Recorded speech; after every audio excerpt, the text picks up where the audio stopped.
রাজ্যের athletics coach এবং প্রশিক্ষকদের জন্য বিশেষ প্রশিক্ষণ শিবিরের আয়োজন করেছে ত্রিপুরা অ্যাথলেটিক্স অ্যাসোসিয়েশন।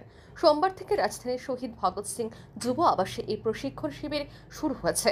প্রশিক্ষণ শিবিরে রাজ্যের বিভিন্ন প্রান্ত থেকে মোট 105 জন কোচ, শারীর শিক্ষক এবং প্রশিক্ষক অংশগ্রহণ করেছেন।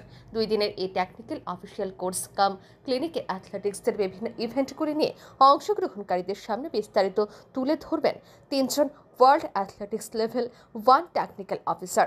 এরা হলেন ত্রিপুরা কেন্দ্রীয় বিশ্ববিদ্যালয়ের ডক্টর কৃষ্ণেন্দু ধর, শিলিগুড়ি থেকে আগত সুজয় ঘোষ এবং মুর্শিদাবাদ থেকে আগত বিশ্বজিৎ ভাদুড়ী। এদিন এই অনুষ্ঠানে উপস্থিত ছিলেন রাজ্যের ক্রীড়া দপ্তরের অধিকর্তা সত্যব্রত নাথ, রাজ্য ক্রীড়া পর্ষদের সচিব সুকান্ত ঘোষ, ত্রিপুরা অলিম্পিক অ্যাসোসিয়েশনের সাধারণ সম্পাদক সুজিত রায় সহ অন্যান্যরা। ত্রিপুরা অ্যাথলেটিক্স অ্যাসোসিয়েশনের সচিব অপু রায় এই সংবাদ জানান। ন্যাশনাল গেম হোক, নর্থ ইস্ট গেম হোক এবং অ্যাসোসিয়েশন লেভেল কোনো মিট হোক, ওখানটায় রেফারিরা এবং যারা পরীক্ষা দিয়ে 2 দিন ব্যাপী যেই কর্মশালা, এখান থেকে পরীক্ষায় উত্তীর্ণ হয়ে ওনারা রাজ্যের বিভিন্ন গেমসে অর্থাৎ অ্যাথলেটিক অ্যাসোসিয়েশনের স্টেট মিট হোক, ফেডারেশন দ্বারা আয়োজিত কোনো মিট হোক, নর্থ ইস্ট হোক, ইস্টার্ন জোন হোক, ওখানটায় অফিসিয়েটিং করতে পারবেন এবং এই প্রত্যাশা আমার আছে। এবং 2 জন technical official level part 1 international referee 2 জন এসছেন।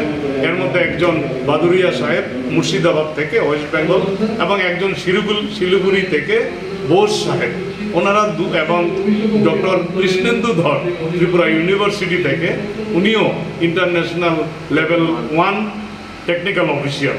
ওনারা 3 জনে মিলে আমাদের রাজ্যের বিভিন্ন কর্নার থেকে যারা অ্যাথলেটিক্সের প্রশিক্ষকরা এসছেন এবং কোচেসরা এসছেন, শারীর শিক্ষক শিক্ষিকারা এসছেন, 2 দিন ব্যাপী ওনাদের এই কর্মশালা করবেন এবং এখানটায় পরীক্ষা হবে, উত্তীর্ণ হবেন এবং ওনারা পরবর্তী সময়ে রাজ্যে যতগুলো মিট অনুষ্ঠিত হবে অ্যাথলেটিক অ্যাসোসিয়েশন সেই আয়োজনটুকু করেছে এবং আগামী দিনে ওনারা দক্ষতার সঙ্গে বিভিন্ন মিটে ওনারা অফিসিয়াল করবেন বলে আমার প্রত্যাশা। 2 দিনের স্টেট টেকনিক্যাল অফিসিয়াল কোর্স কাম ক্লিনিকে উপস্থিত অ্যাথলেটিক্সদের বিভিন্ন ইভেন্টের কোচ এবং প্রশিক্ষকদের বিভিন্ন গেমের টাইমিং ও নিয়ম কানুন নিয়ে বিস্তারিত আলোচনা হবে। এরপর অংশগ্রহণকারী কোচ ও প্রশিক্ষকদের একটি পরীক্ষায় বসতে হবে।